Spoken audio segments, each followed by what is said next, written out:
সরকারি জমির ভাড়া কেউ কেমনে খায় এটা আপনাদের কমিটির কাছ থেকে আমি শুনতে চাই। মতো করে এটা তুলে দেওয়া যায়।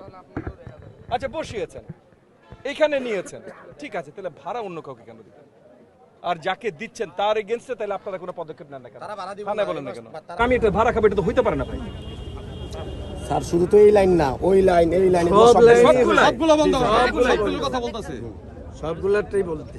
আপনার জমি আছে, আপনার জমিতে আপনি দোকান বানাবেন, মার্কেট বানাবেন, যেটা ইচ্ছা বানাবেন ভাই। সরকারি নিয়ম মেনে আপনি যদি বানান কোনো অসুবিধা নেই। এক নম্বর হলো এই কোনো বাজার কোনো সরকারি নিয়ম মাইনা করা হয় নাই। ফায়ার সার্ভিস একবার জিজ্ঞেস করেন যে এখন আইনগত মতো করে এটা তুলে দেওয়া যায়। আচ্ছা বসিয়েছেন, এখানে নিয়েছেন, ঠিক আছে, তাহলে ভাড়া অন্য কাউকে কেন দিবেন? আর যাকে দিচ্ছেন তার এগেইনস্টে তাহলে আপনারা কোনো পদক্ষেপ নেন না কেন? থানায় বলেন না কেন? আপনারা ভাড়া দিবেন না, যারা এই পর্যন্ত সরকারি জায়গায় আপনারা ওই কমিটি প্রেসিডেন্ট কই গেল ভাই? এই দিস ভাই, এই কামাল,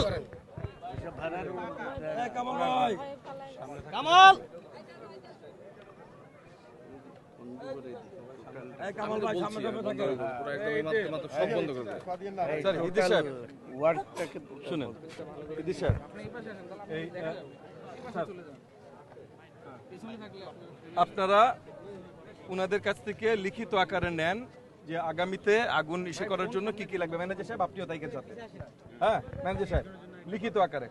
আর 2 নম্বর হলো আজকে কত তারিখ স্যার? 29 তারিখ। আমি 1 তারিখ বা 2 তারিখ আসবো আপনাদের ফুল কমিটির সাথে বসতে। হ্যাঁ আপনাদের ফুল কমিটি থাকবে। আমি আপনাদের কাছ থেকে শুনতে চাই যে আপনাদের এখানে কেমনে চলে এই মার্কেট ওই মার্কেট সবগুলো একসাথে, সবগুলোই ডাক দেন। সরকারি জমির ভাড়া কেউ কেমনে খায় এটা আপনাদের কমিটির কাছ থেকে আমি শুনতে চাই, বুঝছেন? আর আপনিও থাকবেন।